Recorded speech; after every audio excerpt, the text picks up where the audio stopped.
Ahora, referente directamente igual al peritoneo, es una generalidad muy simple la que tratamos de hacer para que se llegue a entender. Sin embargo, estas se llegan a clasificar. Vamos a llegar a clasificar de la siguiente manera. 1. Esta, como hemos visto en un principio, tenía clasificaciones y una de ellas era el peritoneo, el parietal, que directamente dijimos que estaba en las paredes de lo que va a ser la cavidad abdominal como tal.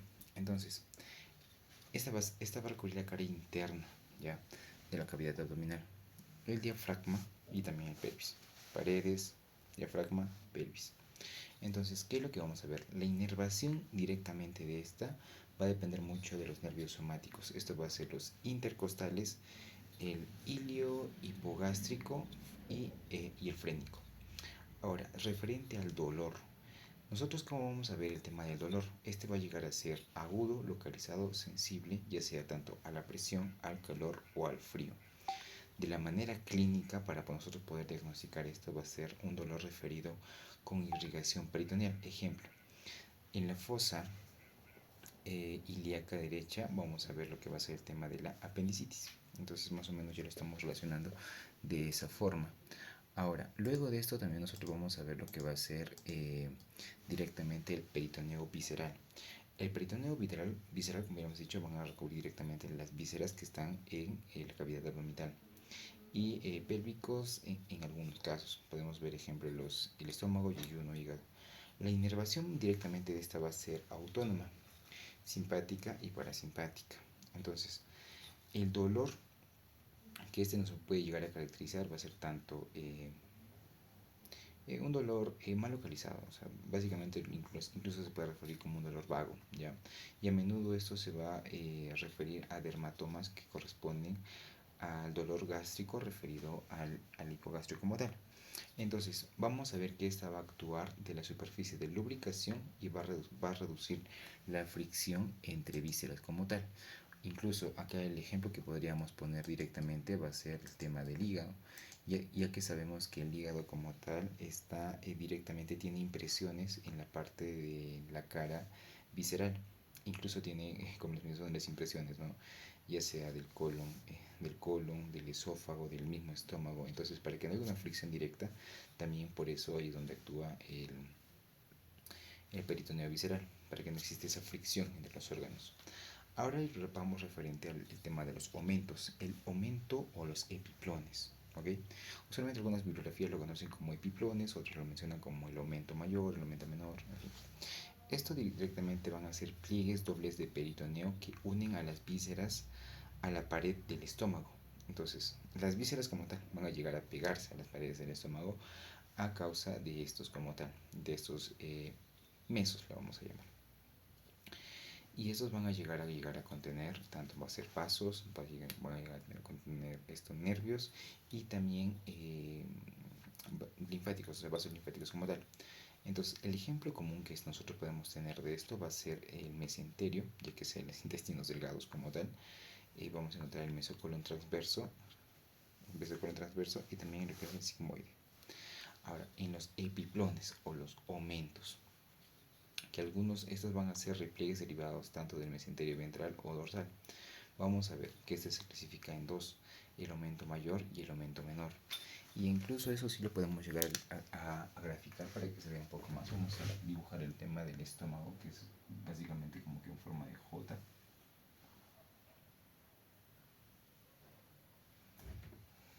Ya. Lo estamos haciendo en forma de J, ya. Porque usualmente sabemos bajo la bibliografía de que este tiene una ligera forma de J.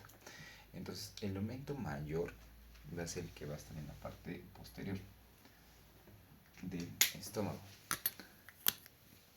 en la curvatura mayor, entonces toda esta parte de aquí. Entonces nosotros esto lo conocemos del estómago como curvatura mayor.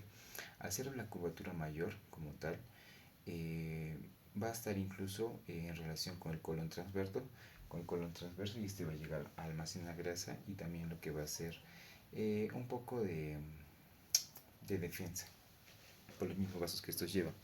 Ahora vamos a pasar a lo que es el aumento menor. Este literalmente va a llegar a unir lo que va a ser el hígado con la curvatura menor. Esta es la curvatura menor. otra cara del estómago. Y este como tal va a estar, como les menciono, directamente en relación con lo que va a ser el hígado y la primera porción del duodeno. Entonces ya nosotros estamos viendo que este va a ser referente a los mesos. Ahora hablemos un poco más de lo que va a ser el tema de del mesocolon como tal. Entonces va a haber una diferencia bastante grande. En este caso el gráfico que ya hemos explicado lo vamos a llegar a borrar.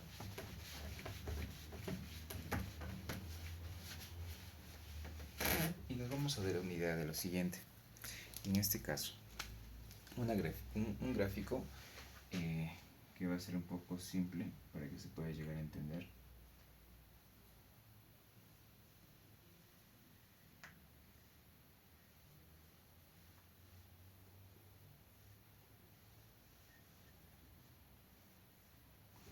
Entonces, nosotros, como podemos ver acá, tengo el marco básicamente de lo que va a ser el intestino grueso. Ahora, ¿qué es lo que nosotros necesitamos saber de esto? Que del mesocolon va a ser un repliegue como tal del peritoneo, ya sea la membrana que va a revestir a la cavidad abdominal, y esta va a fijar al colon a la pared posterior del abdomen. Entonces, el colon como tal ya lo va a fijar en la parte posterior del abdomen. Aquí vamos a llegar a encontrar nosotros clasificar tres. Uno que va a ser el mesocolon transverso. Vamos a anotarlo aquí. El mesocolon transverso. También vamos a llegar a encontrar lo que va a ser el mesocolon sigmoideo. Y el mesocolon apendicular, ¿ya? O mesoapéndice.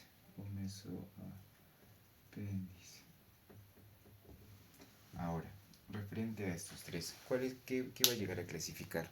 Vamos a ver que nosotros, si hablamos del mesocolon transverso, esta va a llegar a fijar lo que va a ser el colon transverso. Esta parte de aquí, este colon transverso, va a llegar a fijarlo a la pared abdominal.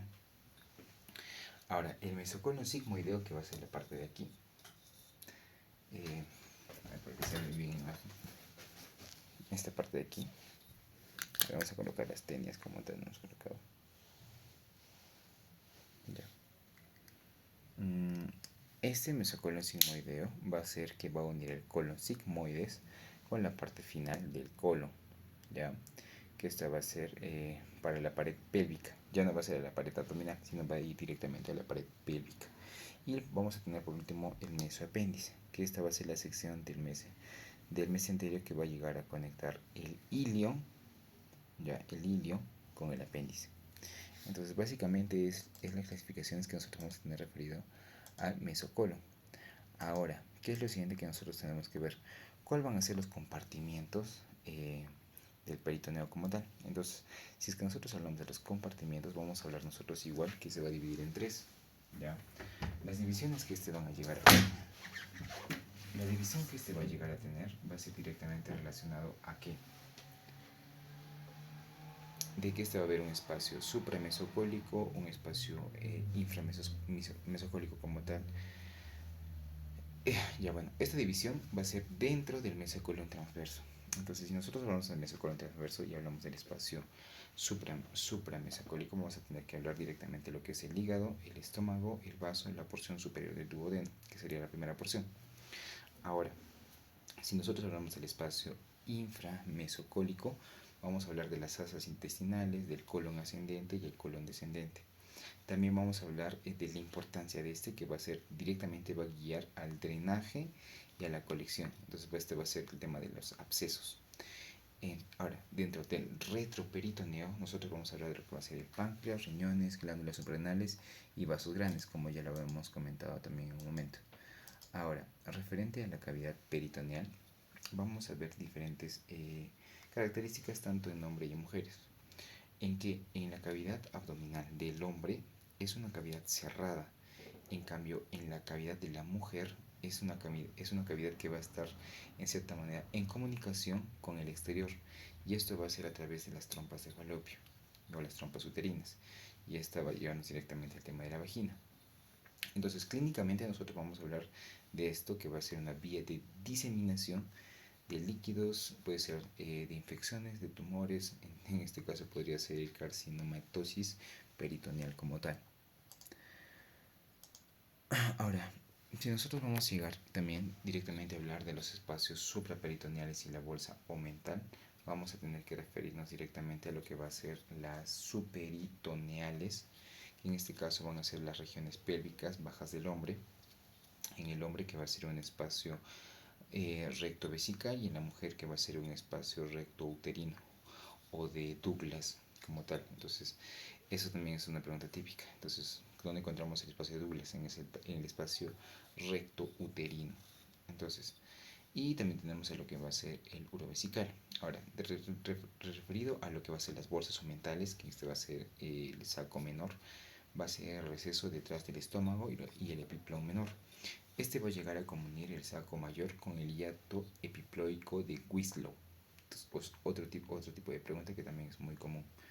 Ahora, la clínica de esto va a ser directamente relacionado a los abscesos subhepáticos o también va a llegar a ser pancreáticos. También vamos a ver el tema de la inervación de los epiplones, que este va a ser la irrigación o la inervación del peritoneo. Primero va a ser la irrigación, la arterial, de las ramas arteriales abdominales. Esta va a ser por las gástricas, de la mesentérica y la esplénica. Tenemos tres principales. Y referente al drenaje venoso o venas va a ser el paralelo, que va a llegar a desembocar todo en el sistema porta. Ahora, referente a la inervación, vamos a tener tanto a la parietal como la visceral. La parietal como tal vamos a encontrar nosotros con los nervios somáticos y estos van a principalmente darnos el tema del dolor localizado. Y el tema del visceral vamos a tener el plexo autónomo y esto va a ser un dolor referido, como que el dolor vago que estábamos hablando. Y referente a drenaje linfático o los vasos linfáticos como tal, vamos a tener que estos van a llegar a drenar en los ganglios mesentéricos, celíacos y paraaórticos. Entonces con eso nosotros ya nos damos una idea un poco mucho más clara. Ahora, incluso si nosotros podemos llegar a hablar el tema de las aplicaciones clínicas, principalmente podríamos referirnos al tema de lo que va a ser ascitis, peritonitis, hernias internas del epiplón mayor y las cirugías. Que esto es, por ejemplo, en el tema de la ascitis va a ser la acumulación anormal de líquidos en la cavidad peritoneal. Y esto tiene otras causas, ¿no? Que eso ya se ve en el tema de lo que va a ser tema clínico.